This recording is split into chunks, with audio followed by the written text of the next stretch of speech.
ಎಲ್ಲರಿಗೂ ನಮಸ್ಕಾರ. ಈ ವಿಡಿಯೋದಲ್ಲಿ ಪಫ್ ಸ್ಲೀವ್ ಡಿಸೈನ್ನ ಕಟ್ ಮಾಡೋದು ಹೇಳ್ಕೊಡ್ತಾ ಇದ್ದೀನಿ. ಮೊದಲಿಗೆ ನಾವು ಈ ಥರ ಒಂದು ಪೇಪರಲ್ಲಿ ನಾರ್ಮಲ್ ಸ್ಲೀವ್ಸ್ ಯಾವ ಥರ ಕಟ್ ಮಾಡ್ತೀವಿ ಅದೇ ಥರ ಕಟ್ ಮಾಡಿಟ್ಕೊಂಡಿರಬೇಕು. ಸ್ಲೀವ್ ಲೆಂತ್ ಬಂದುಬಿಟ್ಟು 5.5 ಇಂಚ್ ಇದೆ, ಪ್ಲಸ್ 1 ಇಂಚ್ ಎಕ್ಸ್ಟ್ರಾ 6.5 ಇಂಚ್ ತೊಗೊಳ್ತಾ ಇದ್ದೀನಿ.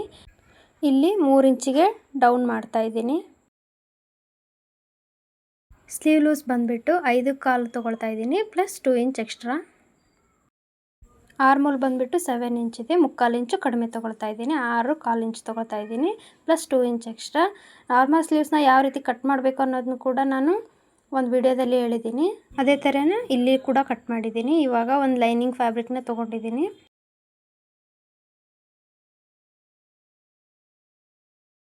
ಲೆಂತ್ ಬಂದುಬಿಟ್ಟು 14 ಇಂಚಿರಷ್ಟು ತೊಗೊಂಡಿದ್ದೀನಿ. ವಿಡ್ತ್ ಬಂದುಬಿಟ್ಟು 10.5 ಇಂಚಷ್ಟು ತೊಗೊಂಡಿದ್ದೀನಿ.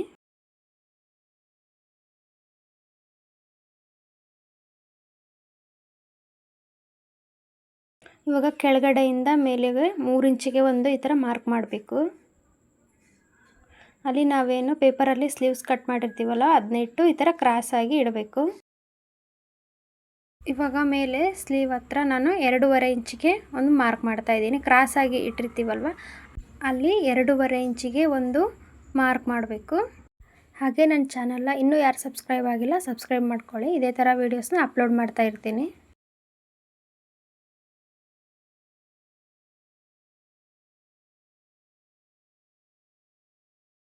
ಇವಾಗ ನಾನು ಮಾರ್ಕ್ ಮಾಡ್ತೀನಲ್ಲ ಅದೇ ಥರನೇ ಮಾರ್ಕ್ ಮಾಡಬೇಕು. ನಾರ್ಮಲ್ ಸ್ಲೀವ್ ಕಟ್ ಮಾಡಿರ್ತೀವಲ್ವ ಅದ್ರ ಮೇಲೇ ಮಾರ್ಕ್ ಮಾಡಬೇಕು.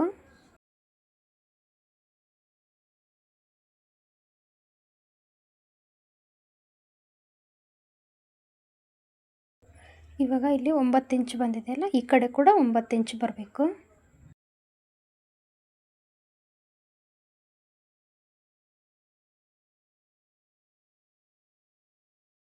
ಇಲ್ಲಿ 2.5 ಇಂಚು, ಇಲ್ಲಿ 2.5 ಇಂಚಿಗೆ ಮಾರ್ಕ್ ಮಾಡಿರ್ತೀವಲ್ಲ ಅಲ್ಲಿಂದ 2 ಇಂಚಿಗೆ ಒಂದು ಮಾರ್ಕ್ ಮಾಡಬೇಕು. ಇವಾಗ ಪ್ಲೀಟ್ಸಿಗೋಸ್ಕರ ಮೇಲೆ 2 ಇಂಚು ಮಾರ್ಕ್ ಮಾಡ್ತಾ ಇದ್ದೀನಿ. ನಿಮ್ಗೇನಾದರೂ ಎಕ್ಸ್ಟ್ರಾ ಪಫ್ ಬೇಕಾಗಿದ್ದರೆ ಇನ್ನೂ 3 ಇಂಚ್ ಆಗುವಷ್ಟು ಕೂಡ ಇಟ್ಕೋಬೋದು. ಇಲ್ಲಿಂದ ಇಲ್ಲಿಗೆ ಲೈನ್ನ ಜಾಯಿನ್ ಮಾಡಬೇಕು.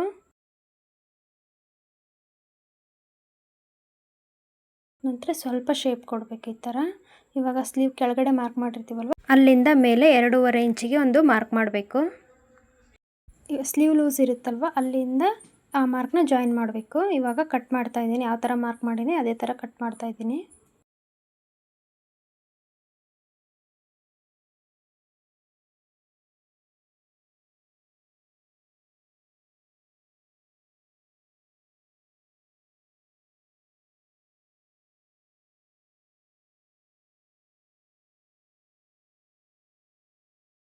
ಇವಾಗ ಕಟ್ ಮಾಡಿರೋ ಸ್ಲೀವ್ಸ್ನ ಮೇನ್ ಫ್ಯಾಬ್ರಿಕ್ ಮೇಲೆ ಇಟ್ಟು ಜಾಯಿನ್ ಮಾಡಬೇಕು.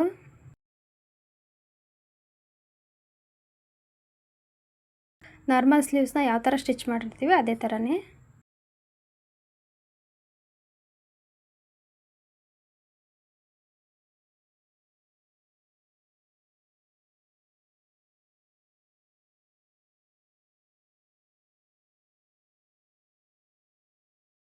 ಮೇನ್ ಫ್ಯಾಬ್ರಿಕ್ ರೈಟ್ ಸೈಡ್ಗೆ ಇಟ್ಟು ಜಾಯಿನ್ ಮಾಡಬೇಕು. 1/2 ಇಂಚ್ ಆಗೋಷ್ಟು ಗ್ಯಾಪ್ ಬಿಟ್ಟು.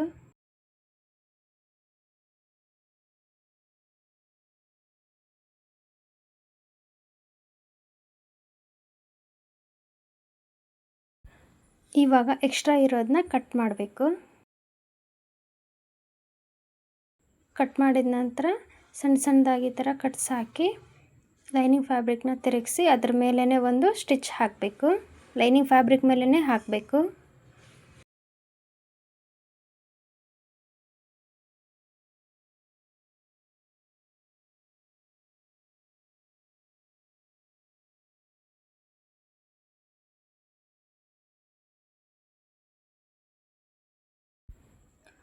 ಇವಾಗ ಮೇನ್ ಫ್ಯಾಬ್ರಿಕ್ ಮೇಲೆ ಒಂದು ಸ್ಟಿಚ್ ಹಾಕಬೇಕು. ಸ್ಟಿಚ್ ಹಾಕಿ ಲೈನಿಂಗ್ ಫ್ಯಾಬ್ರಿಕ್ಕು ಮತ್ತು ಮೇನ್ ಫ್ಯಾಬ್ರಿಕ್ನ ಜಾಯಿನ್ ಮಾಡಿ ಎಕ್ಸಸ್ ಇರೋದನ್ನ ಕಟ್ ಮಾಡಬೇಕು.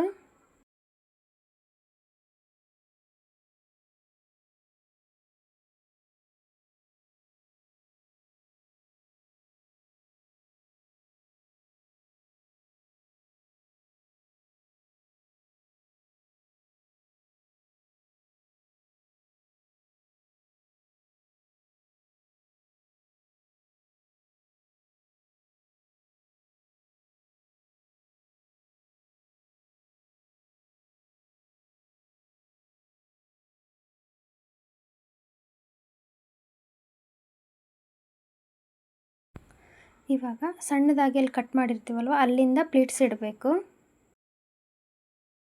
ಎರಡು ಸ್ಲೀವ್ಸ್ಗೆ ಪ್ಲೀಟ್ಸ್ನ ಸ್ಟಿಚ್ ಮಾಡುವಾಗ ಒಂದು ಸ್ಲೀವ್ಸು ಒಂದು ಡೈರೆಕ್ಷನಲ್ಲಿದ್ದರೆ ಇನ್ನೊಂದು ಸ್ಲೀವ್ಸು ಅದರ ಅಪೋಸಿಟ್ ಡೈರೆಕ್ಷನಲ್ಲಿರಬೇಕು.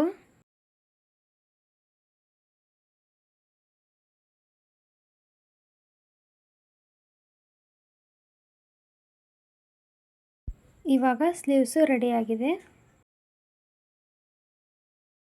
ಯಾವ ಥರ ಬಂದಿದೆ ಅಂತ ನೋಡಿ. ಹಾಗೆ ನಿಮಗೆ ಈ ವಿಡಿಯೋ ಇಷ್ಟ ಆಗಿದ್ದರೆ ಲೈಕ್ ಮಾಡಿ.